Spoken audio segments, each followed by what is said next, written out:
जय श्री कृष्णा। आज मैं आपको जया एकादशी व्रत कथा सुनाऊंगी। व्रत कथा सुनने से पहले हम जानेंगे जया एकादशी का शुभ मुहूर्त और पारण का समय। पंचांग के अनुसार माघ माह की शुक्ल पक्ष की एकादशी तिथि का आरंभ 28 जनवरी को शाम 4:35 पर होगा। एकादशी तिथि का समापन 29 जनवरी को दोपहर 1:55 पर होगा। जया एकादशी का पारण 30 जनवरी को किया जाएगा। पारण का शुभ मुहूर्त 30 जनवरी को सुबह 7:13 से सुबह 9:29 तक रहेगा। पारण के दिन द्वादशी तिथि समाप्त होने का समय सुबह 11:09 रहेगा। बता दें कि एकादशी का पारण शुभ मुहूर्त में ही करना चाहिए। एकादशी व्रत का पारण द्वादशी तिथि समाप्त होने से पहले करना अत्यंत जरूरी होता है। अब हम सुनेंगे एकादशी व्रत कथा।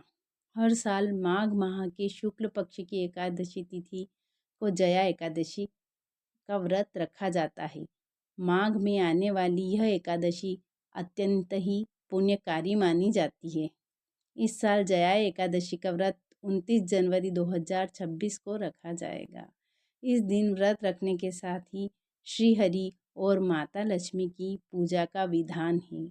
धार्मिक मान्यता है कि एकादशी व्रत करने से व्यक्ति के सभी दुख और तकलीफ मिट जाते हैं। साथ ही घर में सुख समृद्धि संपन्नता और खुशहाली बनी रहती है। इसके अलावा एकादशी के दिन एकादशी व्रत कथा सुनना बहुत ज़रूरी माना जाता है। कहते हैं कि एकादशी व्रत कथा के बिना पूजा का पूर्ण फल प्राप्त नहीं होता। तो अब हम शुरू करेंगे एकादशी व्रत कथा। पौराणिक कथा के अनुसार एक बार इंद्रदेव की सभा में माल्यवान नाम का एक गंधर्व गीत गा रहा था। गीत गाते समय उसका ध्यान जैसे ही अपनी अर्धांगिनी की तरफ गया, उसने अपने गीत को विराम दे दिया। इस बात से इंद्रदेव क्रोधित हो उठे और उन्होंने माल्यवान को स्वर्ग से निष्कासित कर दिया और मृत्यु लोक में भेज दिया, जिसके चलते उसे पिशाच का जीवन बिताना पड़ा। माल्यवान ने इंद्र से क्षमा मांगी, लेकिन इंद्रदेव ने उसकी क्षमा याचना को स्वीकार नहीं किया। श्राप से मुक्त होने के लिए माल्यवान ने कई प्रयत्न किए, लेकिन उसे कोई भी रास्ता दिखाई नहीं दिया। अचानक एक दिन माल्यवान को देवर्षि नारद मिले। तब नारद जी से माल्यवान ने इस योनि से छूटने के लिए उपाय पूछा।